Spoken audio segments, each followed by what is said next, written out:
As pessoas que assinaram, se é que assinaram, não sei se é um termo correto nesse contexto, os evangelhos, foram os discípulos de Jesus, Mateus, Marcos, Lucas e João, ou para os historiadores isso já está assim mais do que descartado, está em debate. Comenta um pouquinho para nós então sobre a autoria dos evangelhos.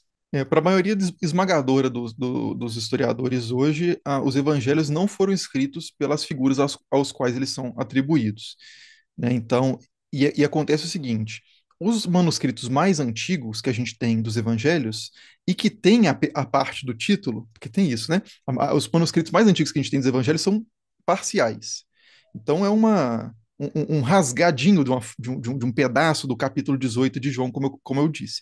Quando você encontra o mais antigo dos manuscritos dos evangelhos com a seção onde poderia estar o título preservado, que pode ser ou no início do texto ou no final do texto, os mais antigos que a gente tem já tem a atribuição de autoria. Só que são manuscritos tardios. Então, assim, o fato dos manuscritos mais antigos já terem a autoria neles não significa que a autoria estava originalmente nos manuscritos, nos primeiros manuscritos, né? E por que Nos que originais. isso, nos originais. E por que os historiadores desconfiam dessas autorias?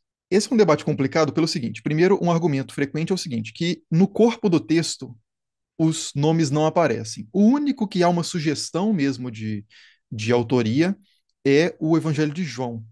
Mas ele diz assim: nós escrevemos isso, parará por ouro, parece que é uma comunidade ligada ao apóstolo João, mais do que João mesmo, né? Os outros, por exemplo, Mateus e Marcos, não têm absolutamente nenhuma pista de que seriam Mateus e Marcos escrevendo ali. Por exemplo, quando Mateus lista os discípulos, e Mateus teria sido um discípulo de Jesus, ele lista lá, e quando ele fala assim, então os 12 discípulos eram Pedro, Tiago, etc., Filipe, Mateus, Judas. Ele não fala assim, eu, né? Agora, o problema é o seguinte, que a gente não deve necessariamente esperar também que os autores escrevessem na primeira pessoa. Muitos autores na antiguidade escreviam sim na primeira pessoa, então Joséfo escreve assim, eu, Joséfo, estou falando isso. É, vários autores escreviam assim, mas tem vários autores que não colocavam o nome dele, de fato, no texto. Então, esse ponto ele não é definitivo para falar que os evangelhos foram originalmente escritos de forma anônima, mas é uma coisa que pesa para esse lado. Outra coisa é Aham. isso: se Mateus, que andou com Jesus, esteve com Jesus em vários momentos, escreveu aquele evangelho, ele não teria colocado o seu.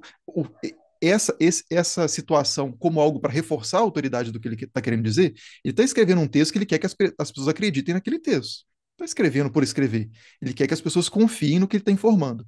Lucas quer também, e tanto é que ele diz: olha, investiguei tudo direitinho, vi várias versões, coloquei as coisas bem organizadas, e é isso aqui mais ou menos. Leiam aí. Né? Então ele está falando que pesquisou, ele quer dar credibilidade para o texto dele. Mas não colocou Ma- que ele mesmo testemunhou, viu aqueles feitos, né? mas Lucas também não é um discípulo de Jesus, né? Então, se Lucas tivesse escrito, ele não colocaria que testemunhou.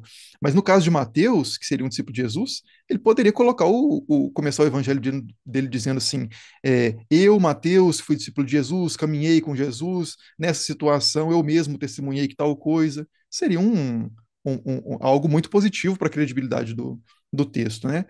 Então, o fato desses textos não pretenderem uma autoria parece indicar que eles circulavam originalmente de forma anônima e tiveram essa atribuição de autoria posterior por uma questão de reforçar essa autoridade. Porque enquanto você escreve um texto que é só um suporte de memória para circular ali numa pequena comunidade, você não precisa falar assim, ó, eu garanto que isso aqui foi escrito eu garanto que isso aqui é verdade porque fulano que esteve com Jesus escreveu. Não tem está circulando ali só como um suporte de memória. Agora, quando você pega isso como a palavra inspirada de Deus e tem que ser esse texto e não o outro, você precisa ter um arsenal, né, de argumentos a favor da autoridade maior. E aí, muito provavelmente, esses autores, esses nomes foram buscados pela tradição para serem colocados nesses textos, né? Então, a ideia, mais ou menos, é de que Lucas era um companheiro de viagem de Paulo. Então, Paulo é uma figura importante, né? Então, consequentemente, o Evangelho de Lucas tem crédito. Marcos seria um companheiro de viagem de Pedro. Pedro é o líder dos apóstolos, então tem credibilidade, é o que teria sido o que Pedro disse para ele. Isso não está no texto, tá? Seria outra coisa também que, caso fosse verdade, seria importante o cara dizer, né? Olha, o próprio Pedro, que esteve com Jesus, inclusive nos momentos que pouca gente esteve, me disse isso. Isso não aparece. Então, assim, eu acho estranho. Mas então isso seria uma forma de dar credibilidade para Marcos, né? Que é que ele esteve com Pedro. Mateus e João seriam discípulos de Jesus, né? Então, dessa forma, você coloca todo mundo ali perto dos acontecimentos, né? E de nomes importantes do cristianismo antigo, né? Isso reforça a credibilidade do texto. Mas um problema grande, por exemplo, se a gente pensa que João, discípulo de Jesus, escreveu o Evangelho de João, é que ele teria que ter vivido o quê? Mais de 100 anos para escrever, né? Porque foi o último dos evangelhos a ser escrito. Então ele deveria ter o quê? 90, 100 anos, não sei. Foi o quê? No início do século II que ele foi escrito? Isso, é na virada, né? Do primeiro para o segundo Virada. século. A margem é mais ou menos assim, finalzinho do primeiro e início do segundo. Mas E aí o em que grego, uma. né? Eles foram Isso, em escritos em grego. grego, mas eles falavam em aramaico, não era? Então, por exemplo, João, na história dos evangelhos, é um pescador, né? Um pescador ali da região da Judéia, Galileia, e seria, não seria muito de se esperar que um pescador fosse alfabetizado assim num nível de composição literária, inclusive, não é só saber escrever o próprio nome ou escrever um bilhete. Ele escreve uma composição literária muito bem estruturada, narrativamente, com um amplo vocabulário, fazendo referência a conceitos filosóficos gregos, né, tradicionalmente gregos, como Logos de Heráclito e por aí vai. Então, não é o texto que seria de se esperar de um pescador ali da região falante de aramaico.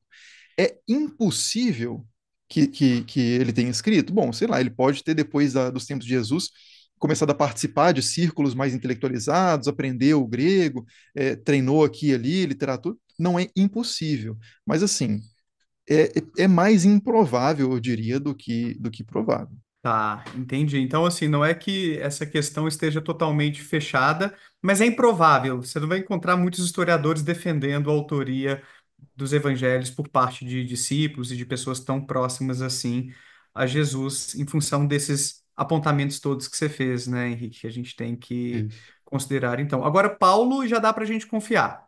As cartas, ou tem algumas controvérsias ali? Tem algumas controvérsias também, né? E essas controvérsias, na verdade, elas são admitidas, não exatamente as controvérsias atuais, mas nas cartas, tem uma carta de Paulo, que é a segunda aos Tessalonicenses, que fala: olha, cuidado com as cartas que estão enviando em nossos nomes.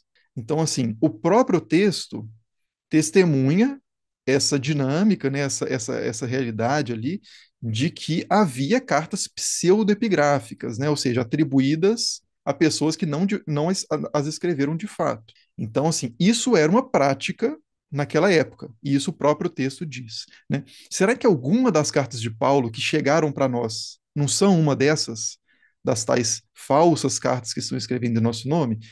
Hoje, muitos historiadores acreditam que pelo menos duas, três, na verdade, as cartas a Timóteo e a Tito, que são chamadas de cartas pastorais. Essa quantidade de historiadores que confia na autoria de Paulo é baixa, muito baixa. Você tem outras cartas que são mais disputadas.